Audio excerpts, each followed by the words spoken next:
Pada video kali ini, kita akan membahas mengenai Google Privacy Sandbox. Apa itu Google Privacy Sandbox dan apa efeknya buat teman-teman? Tertarik? Yuk, mari kita bahas semuanya dalam video kali ini.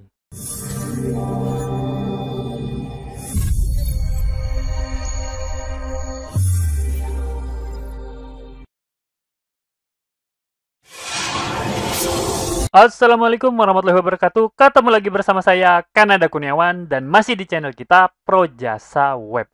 Pada kesempatan kali ini, kita akan ngebahas sedikit mengenai Google Privacy Sandbox dan apa efeknya buat marketing secara keseluruhan ya. Ini efeknya nggak sedikit karena mempengaruhi internet di seluruh dunia. Yuk, kita langsung masuk aja ke pembahasannya. Nah, yang pertama tentu aja kita akan ngebahas apa itu Google Privacy Sandbox. Nah, jadi Google Privacy Sandbox adalah sebuah inisiatif yang dipimpin oleh Google atau Chrome ya, dalam rangka membuat standar web untuk mengakses informasi pengguna tanpa mengorbankan privasi. Privacy Sandbox ini pertama kali diumumkan pada bulan Agustus tahun 2019.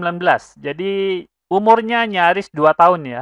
Ini merupakan upaya kolaboratif open source untuk mengembangkan serangkaian teknologi baru dalam bentuk standar web. Jadi nggak hanya Google, ada banyak sekali pihak yang terlibat. Kedepannya, Google Privacy Sandbox ini diharapkan menghasilkan sebuah standar baru dalam dunia web. Nah, oke, latar belakang Google Privacy Sandbox. Nah, ini menurut saya latar belakangnya ini gara-gara ada masalah pada teknologi sebelumnya. Teknologi yang sedang kita gunakan. Nah, apa masalahnya? Masalah yang pertama itu adalah penurunan efektivitas dari iklan. Buat teman-teman yang sering mengiklan, kemungkinan besar akan merasakan efektivitasnya mulai menurun seiring dengan waktu. Salah satu penyebabnya itu adalah dibloknya fitur yang namanya cookies. Cookies pihak ketiga diblok oleh para pengguna di internet. Nah, ini bisa menurunkan efektivitas iklan yang kita jalankan. Nah, itu satu masalah. Masalah yang lainnya itu adalah masalah privasi. Karena cookies yang digunakan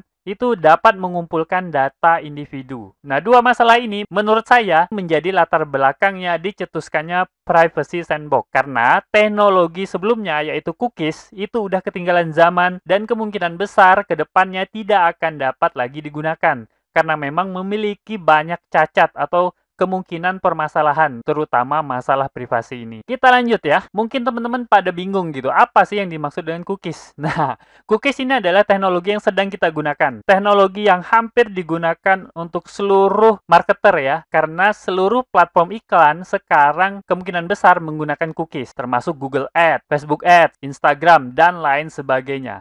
Hampir semuanya menggunakan cookies. Jadi apa itu cookies? Cookies adalah blok kecil dari data yang dibuat oleh web server. Web server ini maksudnya website ya. Kalau teman-teman mengunjungi sebuah website, nah maka servernya web itu bisa membuat cookies. Cookies itu dibuat saat pengguna sedang berada di sebuah situs web. Artinya teman-teman mengunjungi website itu. Website itu dapat berupa Facebook, termasuk juga Tokopedia, Lazada, dan lain sebagainya. Nah, cookies ini dapat ditempatkan pada komputer pengguna atau perangkat lain yang digunakan pengguna. Nah, itu dia cookies ya. Nah, seperti yang sudah disampaikan sebelumnya, cookies ini rawan dengan masalah privasi. Apalagi cookies-cookies yang dibuat oleh pihak-pihak yang tidak bertanggung jawab ya. Website-website yang tidak bertanggung jawab. Itu bahaya banget. Bisa mengumpulkan banyak hal-hal sensitif. Nah, salah satu kegunaannya itu cookies bisa mencatat barang yang udah teman-teman masukkan ke cart atau keranjang belanja. Makanya kalau teman-teman pernah membaca mengenai suatu produk, misalnya sepatu keren gitu ya, tiba-tiba ketika scroll-scroll IG, itu ada iklan mengenai sepatu itu. Kemudian teman-teman pindah lagi ke Facebook, kemudian akan menemukan iklan yang sama. Nah, kemungkinan besar itu adalah peran besar dari cookies. Produk yang pernah teman-teman lihat atau teman-teman sukai atau teman-teman baca secara lebih dalam gitu. Nah, teknologi seperti itu dimungkinkan dengan adanya cookies. Nah, selain itu, cookies juga bahkan dapat mencatat nama teman-teman, alamat, sandi, bahkan nomor kartu pembayaran. Nah, bayangin ya.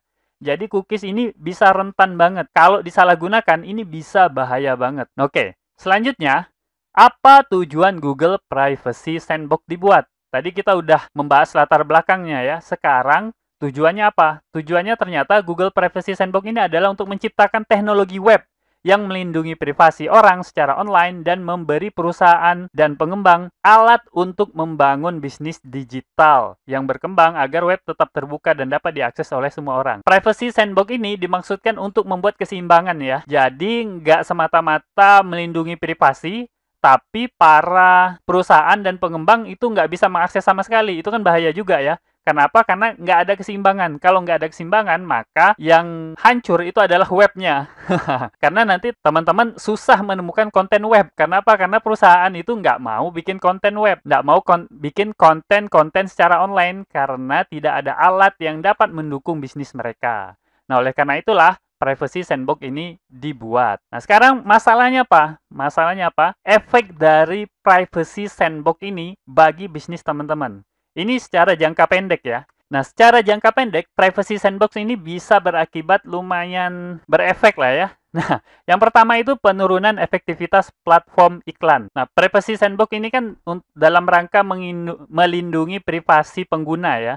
Salah satu efeknya itu teman-teman bisa rasakan juga apa yang dilakukan oleh iOS atau Apple ya. Nah, itu adalah kebijakan privasi baru. Sama mirip-mirip juga dengan Privacy Sandbox ya, kebijakan privasi baru. Nah, mereka itu menerapkan sebuah kebijakan di mana memunculkan notifikasi dalam pelacakan data pengguna. Dari situ aja itu menyebabkan banyak sekali perubahan. Nah, teman-teman pasti merasakan akhir-akhir ini penurunan efektivitas ketika menjalankan Facebook Ads. Nah, kenapa? Karena yang paling terpukul berat atas apa yang dilakukan oleh Apple itu adalah Facebook Ads. Sama halnya dengan Privacy Sandbox ini. Nanti teman-teman juga bakal merasakan penurunan efektivitas dari platform iklan. Nah, kemudian ada juga perubahan mekanisme dari platform iklan. Teman-teman pasti sudah merasakan hal ini. Tapi mungkin teman-teman nggak sadar bahwa itu efek dari Google Privacy Sandbox. Hal yang pertama yang mungkin pasti udah teman-teman rasakan itu adalah perubahan pada Google Analytics. Beberapa waktu yang lalu itu udah dikeluarkan Google Analytics versi 4. Nah, apa itu?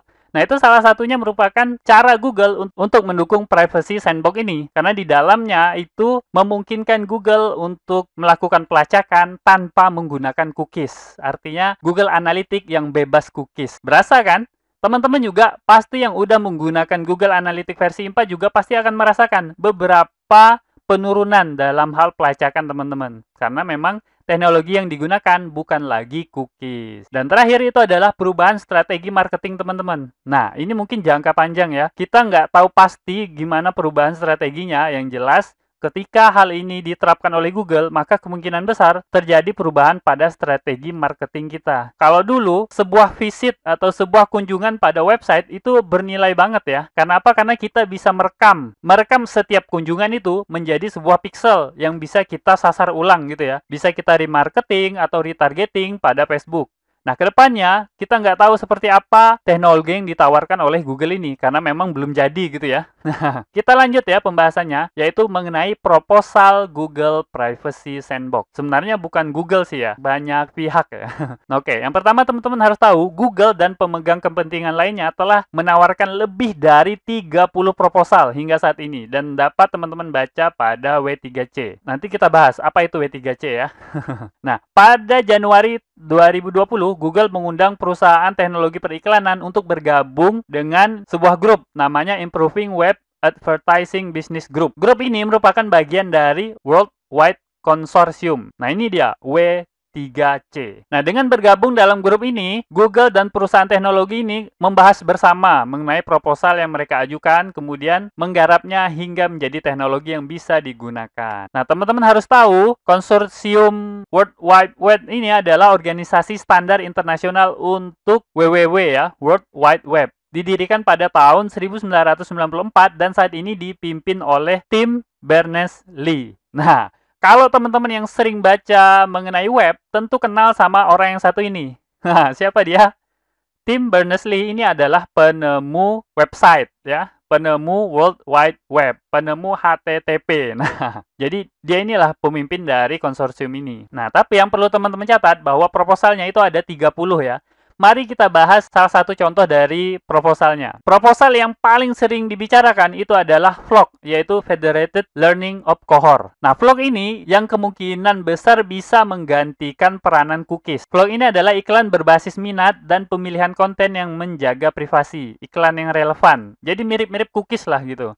Vlog ini didasarkan pada iklan melalui kelompok atau kohor ya, bukan pada individu. Jadi nanti vlog ini akan nge-track bukan sebagai individu, tapi sebagai kelompok besar. Nah, saran saya teman-teman terus memperhatikan perkembangan dari vlog ini. Vlog ini saat ini udah bisa diuji coba sebenarnya, tapi kemungkinan sebagian besar dari kita agak kesulitan ya untuk menguji cobanya karena perlu skill teknis tapi yang jelas belum bisa diterapkan untuk bisnis teman-teman hingga saat ini. Kabarnya, vlog ini baru bisa digunakan pada tahun 2022, tahun depan. Tapi kita nggak tahu ya, bagaimana perkembangannya, apakah memang jadi atau bahkan diundur lagi gitu. Hasil tes dari Google, vlog ini bakal menurunkan efektivitas dari iklan teman-teman, Google Ads, itu sebanyak 5%. Artinya kemampuan vlog dibanding dengan cookies itu hanya 95%. Ada kemungkinan penurunan sebanyak 5%. Nah, tapi kita nggak tahu sebelum teman-teman mencoba performa dari vlog ini. Apakah benar 5% atau bahkan 10% atau bahkan 20%? Nah, itu bisa gawat ya kalau semakin besar penurunannya, tentu akan berefek buat bisnis teman-teman. Nah, yang selanjutnya ini juga penting banget. First, locally execute decision over group experiment. Nah, hal ini merupakan pilihan iklan untuk pemasaran ulang, remarketing atau retargeting. Nah, tujuannya itu bakal menggantikan apa yang udah kita kenal sebelumnya pada Google Ads, remarketing, bahkan pada Facebook Ads, retargeting ya. Nah, ini merupakan dua proposal yang paling sering dibicarakan. Tapi ada banyak sekali proposalnya, ada lebih dari 30 proposal.